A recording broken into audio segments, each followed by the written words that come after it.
Hare Krishna. Pranams to all. Today we will discuss how to identify what is principle and what is detail. This is a very crucial and important question. In ISKCON, so many discussions go on based on this thing that principle cannot be adjusted and detail can be adjusted according to time, place and circumstance.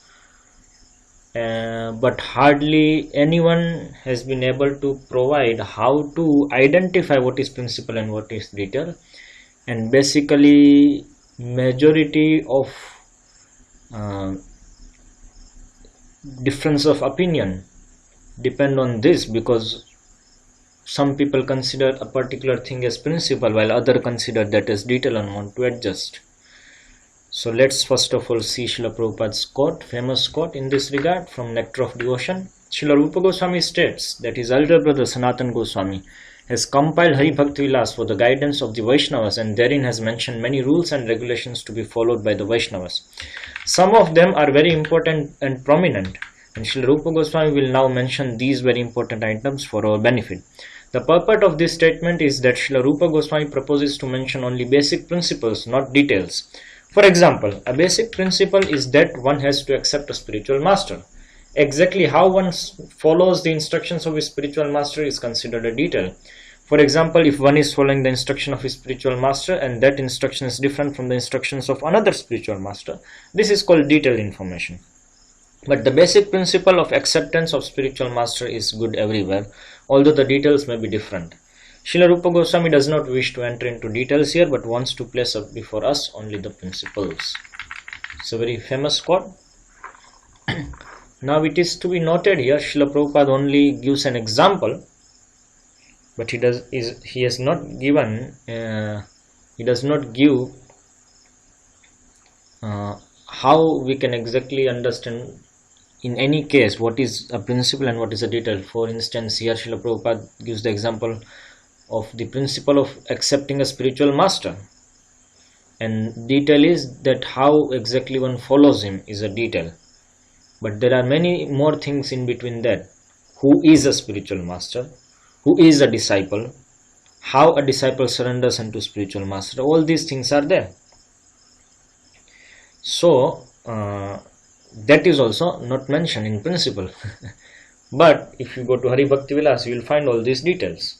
But they are not adjustable. For example, if you don't have the bona fide spiritual master, so that is not considered an adjustable detail, that a spiritual may be or may not be spiritual master, may be or may not be bona fide spiritual master. So actually it's not such an easy thing that one can take something as principle and detail just like that. We will see a chart here which I tried to develop. Say for example, bhakti is the principle. We all know it's the final principle. And what is bhakti? One has to satisfy Lord Krishna by doing actions that are favorable for his satisfaction and in a favorable mood. Anukulyena Krishnanushilanam bhaktiruttama. Now that bhakti, how you can satisfy Lord Krishna in proper mood, has many activities, out of which 9 are main, and then there are many. So Shravanam, Kirtanam, Vishnu Smaranam, Pada Sevanam, Archanam, Vandanam, Dasyam, Sakhyam, Atmanivedanam. This is Navvidha Bhakti. So they can be considered as detail of the principle of satisfying the Lord called bhakti. Now in each of these details, there are sub-details, you can say. If you take Archana as principle, say Archana, if you take as principle, then it can be performed in different ways. Puja, Arti, cooking, these are details of Archana, which fulfills the purpose of Archana. So then Archana is the principle and these are the details. Now if you take Puja, then Puja is these many other angas: asana, swagata, padya, argya, achamaniya, madhuparka, punarachamaniya, snana, vastra, abhrani, gandha, pushpa, dhupa, deepa, naivedya and pranama. These are shodasha upachara, which can be considered detail of the puja if you take puja as principle that is to be performed, then these are the details. If you take pushpa, one of the details of puja as principle, then there are flowers, leaves which can be offered. Flowers are not available. And if you consider flowers, in flowers also Haribhakti Vilasa has full chapter on flowers and leaves together, one single chapter, 5th Vilasa, which discusses in detail which flowers can be offered, which cannot be offered, and which can sometimes be offered. So these are all details available there in terms of flowers. So it's not so easy. You can say pushpa is principle and these are details, but then pushpa is detail itself of puja, and puja is detail of archana, and archana is detail of bhakti. Similarly, if you take Shravana Kirtan, and Shravana Kirtan has different types. Japa is there, Nagar Sankirtan or Kirtan is there, class is there, and discussion is there. Say you take, these are its details. So if you take Japa as the principle, then details of Japa are which mantra is to be chanted. So there are many numbers of mantras given in the Shastras and followed by different acharyas, out of which Hare Krishna Mahamantra is one mantra. So these are details. Out of this we take this one mantra, Hare Krishna Mahamantra, we take that as principle. Then again, then how many number of rounds of these mantras should be chanted? 4, 8, 16, 32, 64, 128, 192, and there may be many options. So out of that, Srila Prabhupada selected option of 16 rounds chanting.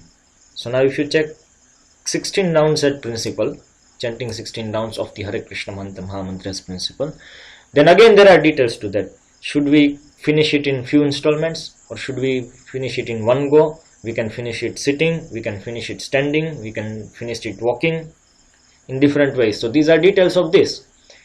So in this way, tree structure comes out. Action is not as simple as principle and detail just, but every action has its subsidiary actions by which that action is completed, and there are options in those subsidiary actions, and there are prohibitions also. So it forms a tree-like structure. It's not so easy to identify in that way. So now how we will identify what is principle and what is detail? So we have to understand two types of actions that are there. There are compulsory actions, or I am speaking technically. So failure to perform these actions will cause degradation. That means in Shastras, in Sadachar or Sadhus, by Sadhus and in Shastras, it is the mention is given that if you do not perform this, then there will be some sin or degradation, or if you perform this, then there will be some sin or degradation. Both types, Vidhi and Nishad. One should do something, and one prohibitions and prescriptions and prohibitions. So prohibitions, if we perform, it will cause degradation. Prescription, if we don't perform, it will cause degradation. Then there are actions for which degradation is not mentioned, but it is said that it is recommended if you do like that. But it is not said that if you don't do, then there will be degradation, or there is no prohibition of something. So if you do, then there will be no degradation. So these two types of acts are there. Now any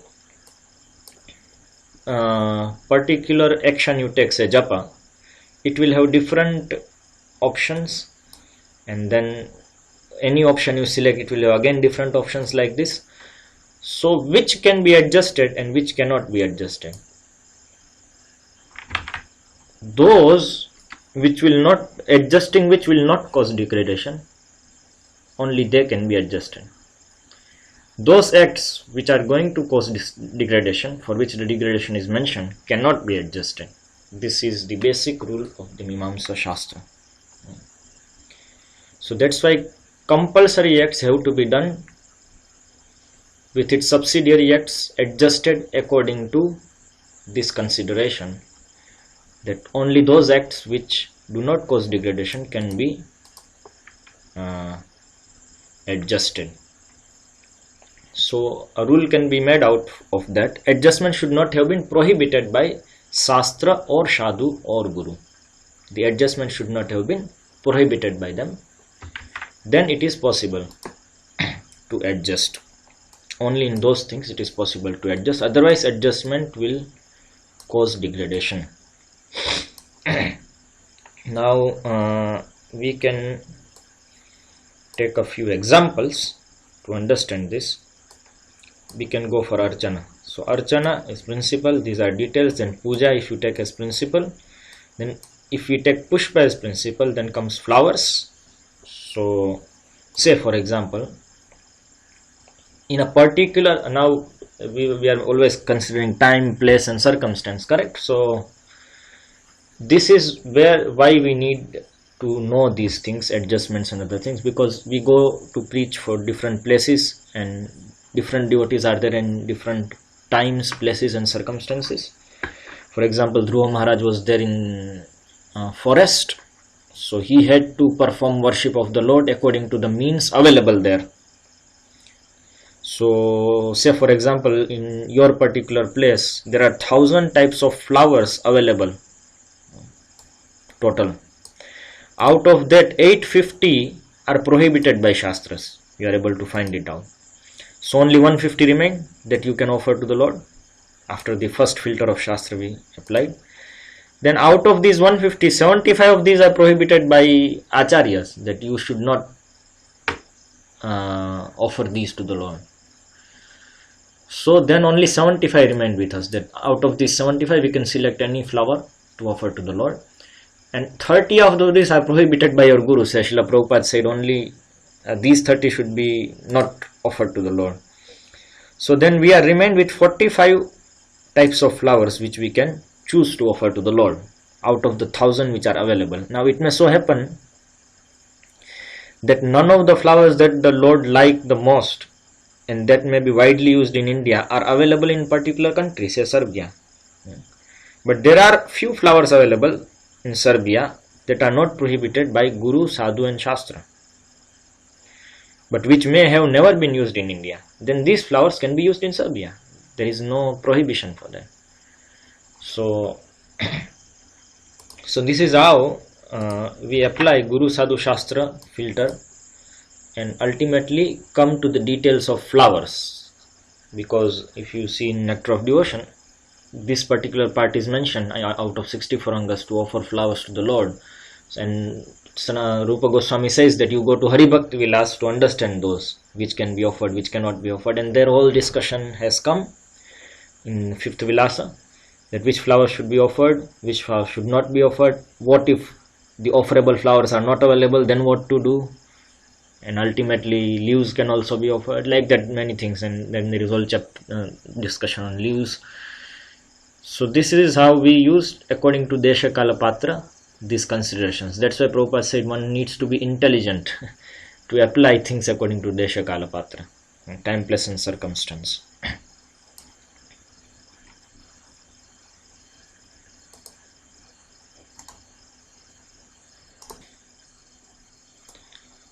Now let us apply this for Shravan Kirtan, Japa, this thing.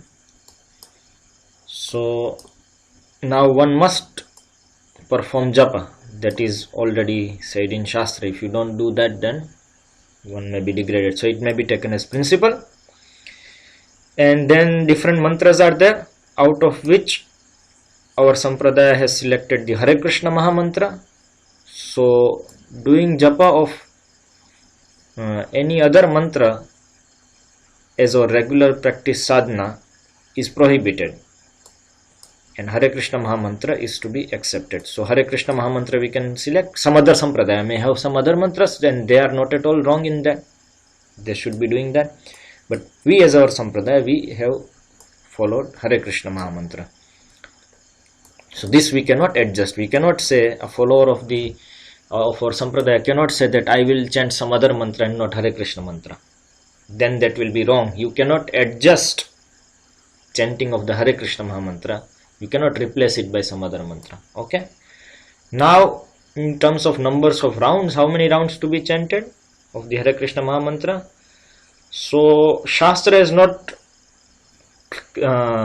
prohibited or fixed any number of rounds, but it is said that you have to fix some number and chant. Srila Prabhupada was asked this question by Akshayanand Swami, that is there any Vedic verse we can refer to corroborate that at least they must chant 16 rounds or that many number of names.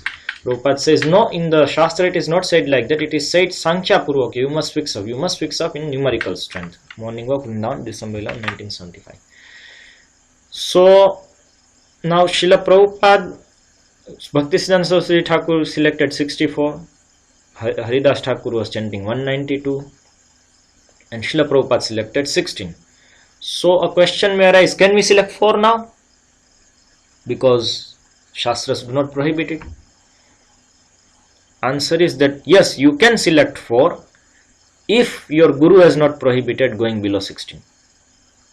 Now Srila Prabhupada has prohibited us from going below 16 because he has fixed it as a minimum number of rounds. So any of the follower of Srila Prabhupada cannot go against that teaching, as we just saw that adjustment should not have been prohibited by Shastra or Sadhu or Guru. Srila Prabhupada is our Guru, so he has prohibited that. So we cannot go below 16, we can go above 16, because that is not prohibited by either Srila Prabhupada or any one of them.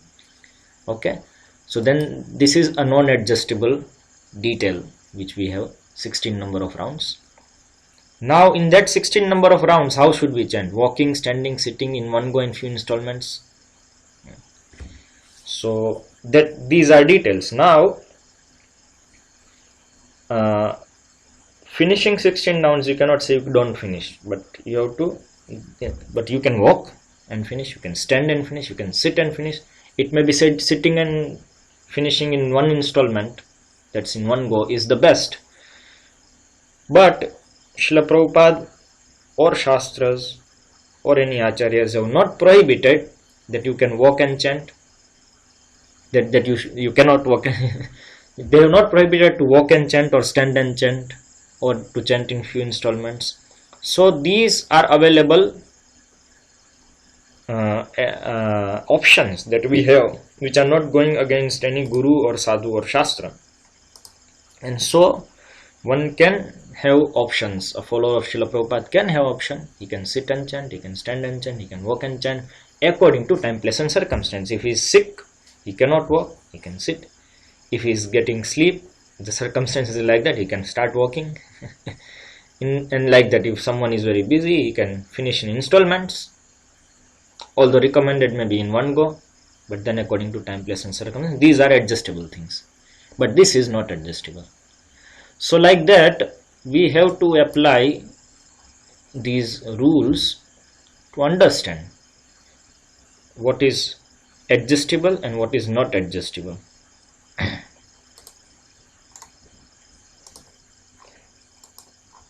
Now one may say that Bhaktisiddhanta Saraswati Thakur fixed 64 number of rounds, and why Srila Prabhupada changed to 16? Did he not contradict Bhaktisiddhanta Saraswati Thakur? No, because Srila Bhaktisiddhanta Saraswati Thakur did not prohibit going below 64. In fact, in his matha, majority of devotees were not chanting 64 rounds, but less, and they were engaging in service. So he did not prohibit, but he recommended this. But Srila Prabhupada has prohibited going below 16 rounds, so it is an offense to go below 16. So again, just the recap. These are any principle we have subsidiary details. Each detail will have again its subsidiary details, and every action has its subsidiary actions. So how you fix what is adjustable and what action is not adjustable, that is, adjustment should not have been prohibited by Sadhu, Shastra or Guru, and only non-compulsory acts that is not going to cause degradation can be adjusted, others cannot be adjusted. So then how to understand Srila Prabhupada establishing or instituting some things which are actually prohibited in Shastras, prohibited by Sadhu, and he did that. For example, establishing Brahmacharini ashrams, and then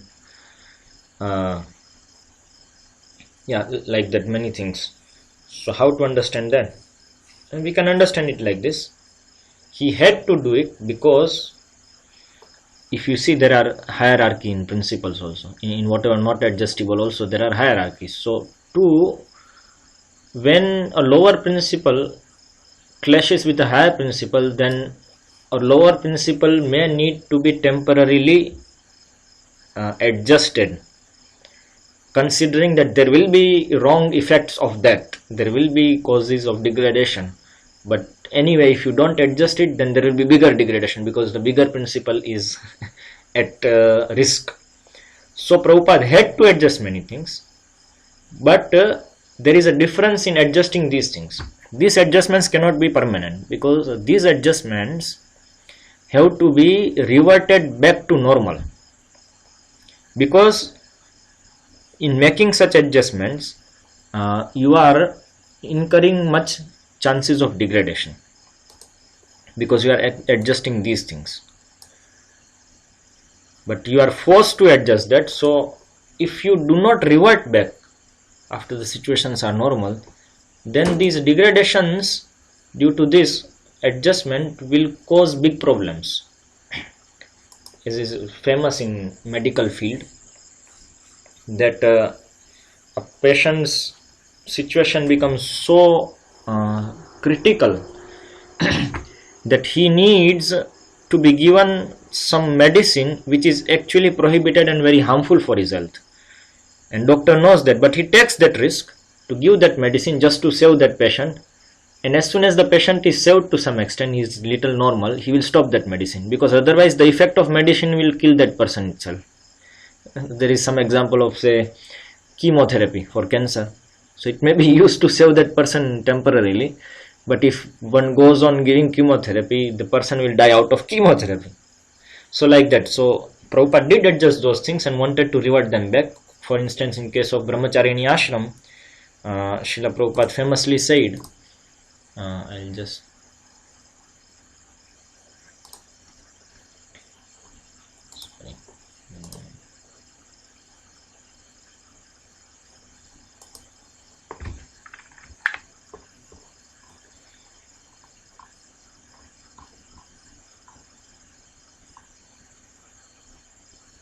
Srila Prabhupada famously said,